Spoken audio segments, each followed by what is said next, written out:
जो व्यक्ति निंदा चुगली करेगा वो ना चाहे तो भी परेशान रहेगा, क्योंकि वो निगेटिविटी उसके साथ है ना। भाई एक बात बताओ, माचिस है, माचिस की तीली निकालो और जरा जलाओ, तो माचिस की तीली किसी और को बाद में जलाती है, माचिस की तीली स्वयं को पहले जलाती है। बात सही है कि गलत है? माचिस की तीली भैया किसी और को दिया बाद में जलाएगी, चूल्हे को बाद में जलाएगी, लेकिन वो तीली पहले स्वयं को जलाएगी। बोलो हाँ कि ना? यही है। इससे सीख ये मिली कि जो दूसरे का बुरा करता है, दूसरे के बारे में बुरा सोचता है, उसका बुरा वो कब कर पाए ना कर पाए, पर खुद का बुरा पहले कर लेता, खुद को पहले जला लेता है। आप दूसरे को जला पाएंगे अलग विषय, कब जलाएंगे, कितना जलाएंगे, लेकिन स्वयं को पहले जला रहे हैं आप। ये निंदा और चुगली के साइड इफेक्ट है। आपके घर में डर लगता है आपको, कई बार आपका घर ऐसा है जैसे खाने दौड़ रहा है आपको, आपके घर में नेगेटिविटी ज्यादा है, घर में रहने का आपको मन नहीं करता, क्योंकि घर का वातावरण आपने ऐसा बना रखा है। इसलिए मैं आप सबसे कहूं, अपने घर को ही मंदिर बनाइए। अपने घर को क्या बनाइए? मंदिर। कैसे बनेगा? पॉजिटिविटी से।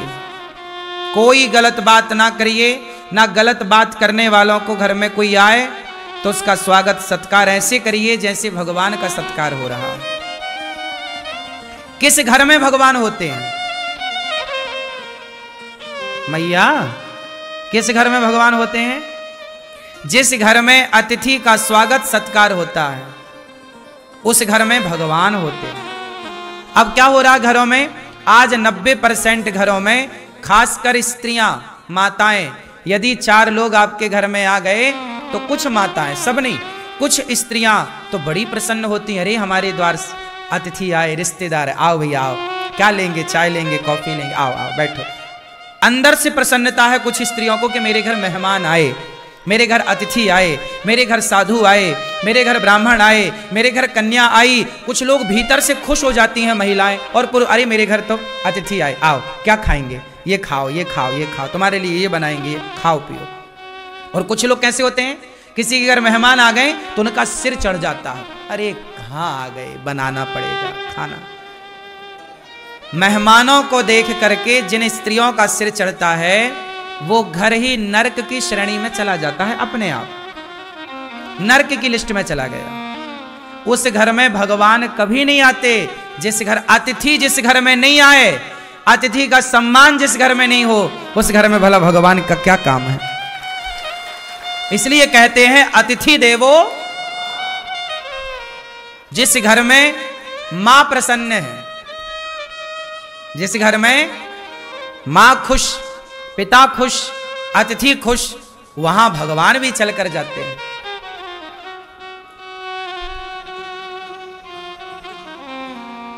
सही है? इसलिए मेरी मां, तुम गृहस्थ हो। वो स्त्रियां अच्छी नहीं होती जो अतिथि को देखकर मुंह बनाती हैं। वो स्त्रियां परम सौभाग्यशाली होती हैं। उन स्त्रियों से घर की शोभा होती है जो स्त्रियां अतिथि को देखकर प्रसन्न हो जाएं कि आज हमारे को भगवान ने सेवा करने का मौका दे दिया है, किसी को आज भोजन बना के खिलाने का अवसर दिया। अपना तो तुम रोज खाती हो, रोज बनाती हो, लेकिन जो किसी और के लिए बनाए खिलाए, साधु संत, दीन दुखी, ब्राह्मण, कन्या, तब ना आपके घर में अतिथि के रूप में भगवान, ना जाने किस रूप में नारायण मिल जाए। इसलिए स्त्रियों को कैसा होना चाहिए? इसलिए मैंने आपको कथा सुनाई कई बार कि माता यशोदा पिछले जन्म में धरा थी। माता यशोदा पिछले जन्म में कौन थी? क्या नाम था उनका? धरा। माता यशोदा पिछले जन्म में धरा थी और वो संतों की सेवा ही करती थी। कोई आए द्वार पर तो खिलाती, और काम क्या करती? जंगल की लकड़ियां काटती। पति पत्नी दोनों, नंद बाबा और यशोदा पिछले जन्म में ये दोनों पति पत्नी थे और दोनों जंगल की लकड़ियां काट के बाजार में बेचते, जो पैसा मिल जाए तो द्वार पे कोई अतिथि आए तो खवाते थे। एक दिन इनके द्वार पर भगवान आ गए और भगवान के लिए इन्होंने, जब इनके घर में खाने का रोटी नहीं थी तो किसी से मांगने चली गई कि पैसा उधार दे दो। उसने कहा कि तुम बड़ी सुंदर हो, बहुत अच्छी दिखती हो, यदि तुम अपने स्तन हमें दे दो तो हम स्तन लेकर के और फिर तुम्हें पैसे देंगे। मतलब वो आदमी चरित्र का खोटा था, माता धरा के चरित्र को चाह रहा था। पर माता धरा ने कहा कि तुझे मेरे स्तन चाहिए? हाँ। तो माता धरा ने अपने शरीर से अपने चमड़े को काट दिया, स्तनों को काट दिया, काट कर दे दिया, ये ले। और पैसे उतने लिए जितनी जरूरत थी, बाजार से सामान खरीद कर संतों को जब भोजन कराया तो संतों ने कहा कि ये आपके शरीर से रक्त कैसा? माता धरा ने कहा कि आप अतिथि हैं और आपके लिए भोजन था नहीं, मैं पैसे उधार मांगने गई तो उसने उधार दिया नहीं, कहा कि पहले अपने स्तन दो, तो मैंने अपने स्तन उसे दे दिए। चमड़ा ही तो चाह रहा था, तो मैंने चाकू से काट कर अपने स्तनों को उसकी हथेली में रख दिए, भैया तू ले, स्तन चाहिए ये, और पैसे लेकर मैंने भोजन आपके लिए तैयार किया।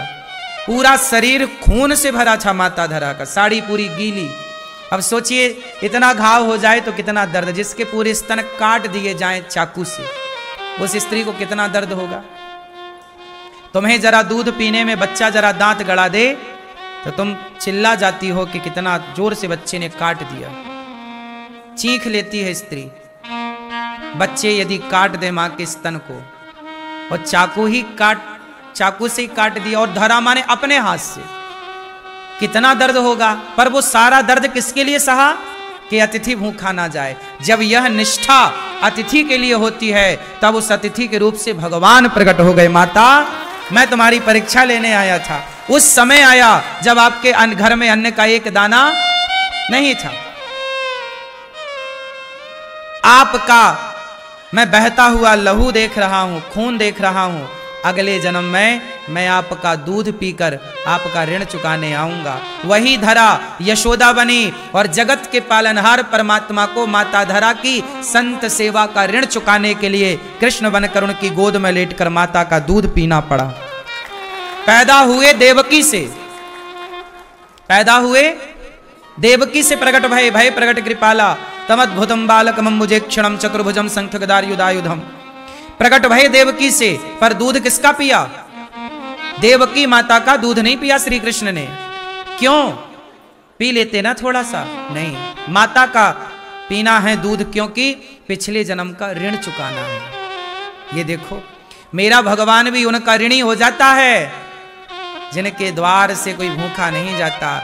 मैंने इन बातों को केवल कहा नहीं, पढ़ा नहीं, जीवन में इसलिए उतारा कि गौरी गोपाल में देखो कोई भूखा नहीं जाता, पता नहीं किस रूप में ईश्वर आए, भोग लगाए। इसलिए गौरी गोपाल में अतिथि की सेवा हो रही है, और हमारे अतिथि आप हैं, और अतिथि हैं भगवान। आप ही हमारे लिए भगवान हैं, कोई और भगवान क्या होगा साहब? आप सब ही भगवान हैं। आप ही प्रसन्न हैं तो सब प्रसन्न हैं। क्यों जी, बात सही है? इसलिए गौरी गोपाल में अतिथियों को भरपेट भोजन मिल रहा है कि नहीं? बोलो हाँ या ना। कोई जात नहीं देखी जा रही है, कोई रूप रंग धर्म मजहब पंथ नहीं देखा जा रहा है, सबको पेट भर रोटी परोसी जा रही है। क्यों जी, बात सही है? सबके साथ गौरी गोपाल में एक सा व्यवहार है। आप रसोई में जाइए, सबको एक साथ भोजन में लाइन में लगकर सबको एक साथ भोजन मिल रहा है। बात सही है कि गलत है? ये सब संभव है। आप भी गृहस्थ हैं, हम भी गृहस्थ हैं, सब कुछ संभव है। हमने अपने आसपास निंदा चुगली को भटकने नहीं दिया। हम भी तो निंदा करें, चुगली करें तुम्हारी तरह बैठे बैठे? टाइम ही नहीं है सब करने का। टाइम है तो पढ़ने लग जाते हैं, सत्संग करेंगे, अच्छी बातें करें। हम क्यों किसी के बारे में गलत बात करें? होंगे आप में लाख दोष, होंगे आप में लाख अवगुण, पर मैं क्यों देखूं? आपके पड़ोसी में 1 लाख अवगुण होंगे, आप देख भी लोगे तो पाओगे क्या? अवगुण देखने ही हैं, दोष देखने ही हैं, तो औरों के नहीं, खुद के दोषों को देखिए और अपने दोषों को देखकर अपने को बेहतर कीजिए। बुरा जो देखन मैं चला, बुरा ना मिलिया कोई, जो दिल खोजा आपुना हमसे बुरा ना। मैया सुन रही हो मेरी मां? इसलिए कहता हूं, ध्रुव जी अपने पिता के, अपनी सौतेली मां के अपमान से परेशान ना होकर गुरु वचनों पर चलकर प्रभु को पाया, अपने जीवन को बैकुंठ बना लिया ध्रुव जी ने। इसलिए भगवान ने बैकुंठ खाली कर दिया ध्रुव के लिए। आपको बताऊं, ध्रुव जी किस लोक में रहते हैं? बोलो, ध्रुव जी कहां रहते हैं? ध्रुव लोक में। जैसे ब्रह्मलोक है, मृत्यु लोक है, स्वर्ग लोक है, ऐसे ध्रुव जी जहां रहते हैं उस लोक का नाम है ध्रुव लोक। ध्रुव लोक, ध्रुव जी के पहले वह लोक बैकुंठ था। पहले भगवान नारायण वहीं रहते थे, पर भगवान नारायण ने अपने लिए बैकुंठ अलग बनाया और अपना घर ध्रुव जी को दे दिया। देखो, ये भक्ति की ताकत है, ये प्रेम की ताकत है। ध्रुव लोक जो है वह बैकुंठ ही था और है। पहले भगवान श्रीमन नारायण वहीं रहते थे। फिर जब ध्रुव जी की तपस्या देखी, कहा पुत्र मैं तुझे अपना घर देना चाहता हूं, अपना गिफ्ट कर दिया भक्त को और अपना दूसरा फिर भगवान ने बैकुंठ बनाया। तो भगवान अपना घर देने को तैयार हैं। यही तो पूछा किसी ने राम से कि राम, आपने अयोध्या का राजा बना दिया भरत को, आपने विभीषण को राजा बना दिया लंका का, आपने विभीषण को लंका का राजा बना दिया। यदि कल रावण आपकी शरण में आ जाए कि राम मुझे क्षमा कर दो, राम जी विभीषण को कहां का राजा बना चुके हैं? जोर से, कहां का? लंका। जो संपत्ति से रावण नहीं दीन दिए दसमात, सोई संपत्ति विभीषण ही सकुच दीन रघुनाथ। राम जी ने विभीषण का राज्य तिलक कर दिया। विभीषण क्या बन गए? राजा। कहां के? अच्छा, राम जी से किसी ने कहा कि विभीषण को तो आपने लंका का राजा बना दिया, यदि रावण आपकी शरण में आ जाए और कहे कि क्षमा कर दो, तो फिर रावण को कहां का राजा बनाओगे? आपकी तो बात झूठी हो जाएगी। फिर तो या तो विभीषण को राजा बनाओ या रावण को।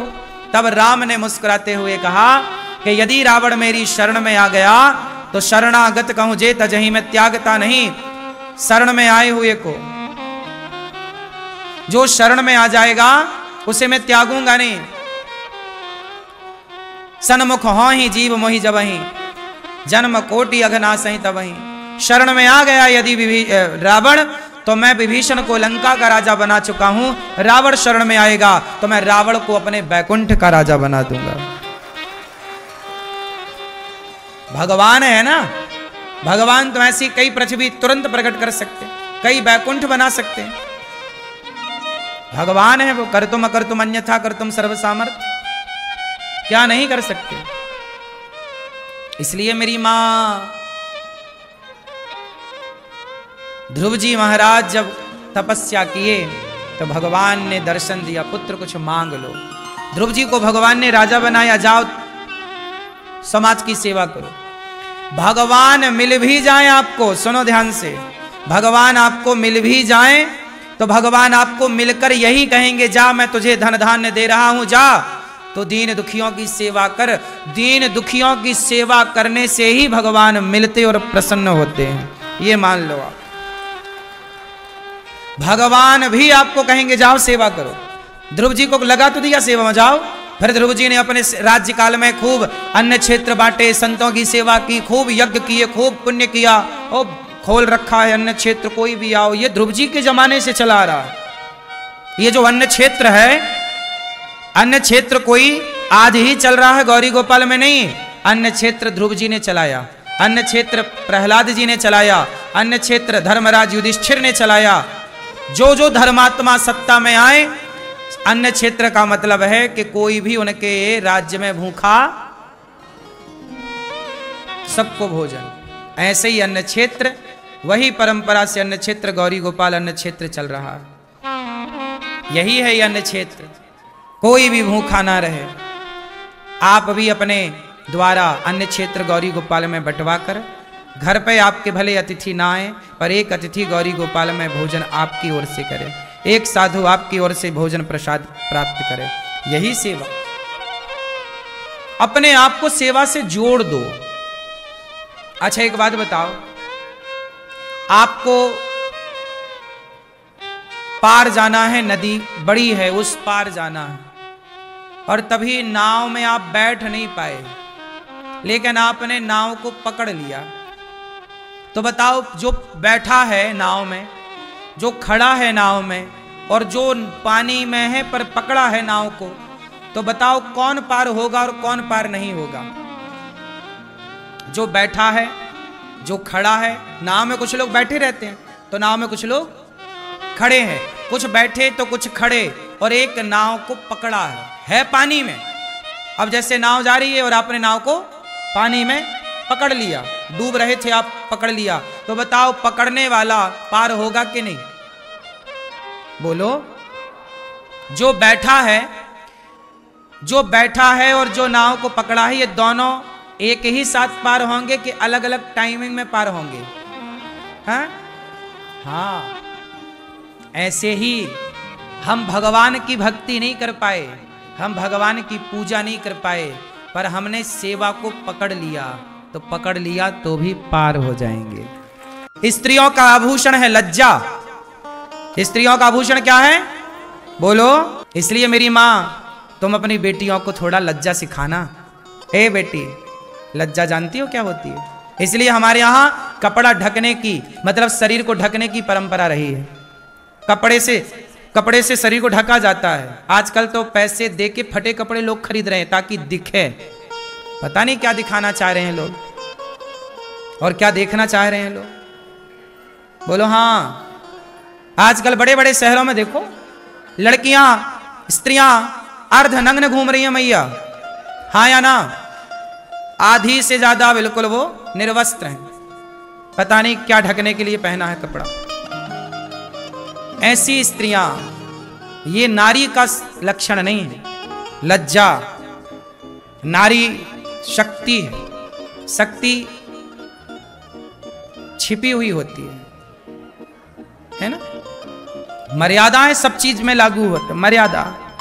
ध्रुव जी महाराज को भगवान ने राजा बनाया। अंत में ध्रुव जी ने सब अच्छे कार्य किए। उनके भाई को यक्षों ने मारा, ध्रुव जी को भी गुस्सा आया, यक्षों को मारा, बदला लिया। तब मनु जी ने आकर समझाया, कुबेर जी ने भक्ति का पाठ पढ़ाया। ध्रुव जी ध्रुव लोक को गए। भगवत धाम माँ को साथ में लेकर पांव रखकर ध्रुव जी मृत्यु के सिर में पांव रख करके भगवत धाम गए। इन्हीं ध्रुव जी के वंश में आगे चलकर भगवान पृथु हुए और जिनके द्वारा नाम पृथ्वी पड़ा, पृथ्वी का दोहन किया। न काम आए नाथ तदप्य हम क्वचिन। ऐसे 10,000 कान मांगे भगवान से कि कान कथा सुनने के काम आएंगे। फिर प्राचीन बरही को नारद जी ने उपदेश सुनाया पुरंजनोपाख्यान का। इसलिए कहता हूं कि आप मरते समय अपने मन को भगवान से जोड़िए, क्योंकि पुरंजन नाम का एक आदमी था, मरते समय स्त्री का चिंतन करने लग गया। और जब मरा तो स्त्री का चिंतन इतना कि मेरी पत्नी का क्या होगा क्या होगा। अगले जन्म में स्वयं पुरंजन स्त्री बनकर आ गया। यदि मैं स्त्री का चिंतन करते मरूंगा तो मैं अगले जन्म में स्त्री हो जाऊंगा। इससे सिद्ध होता है कि मैया आप लोग पिछले जन्म में पुरुष थी। आप पिछले जन्म मैया क्या थी नहीं पता है हमें, आप पुरुष थी। हाँ हाँ, सारी स्त्रियां लगभग जितनी यहां बैठी हो ना मैया, आप सब पिछले जन्म में पुरुष थी। अधिकांश, सब नहीं, मतलब 90% मान लो। सारी मैया आप लोग पिछले जन्म में पुरुष थी, मर्द थी। फिर स्त्री काहे बन गई?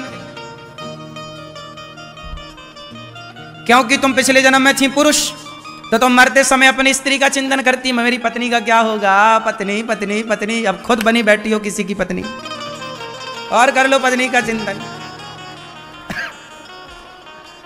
अंते यामति सागति, जिसकी जैसी मति उसकी वैसी, और कर लो।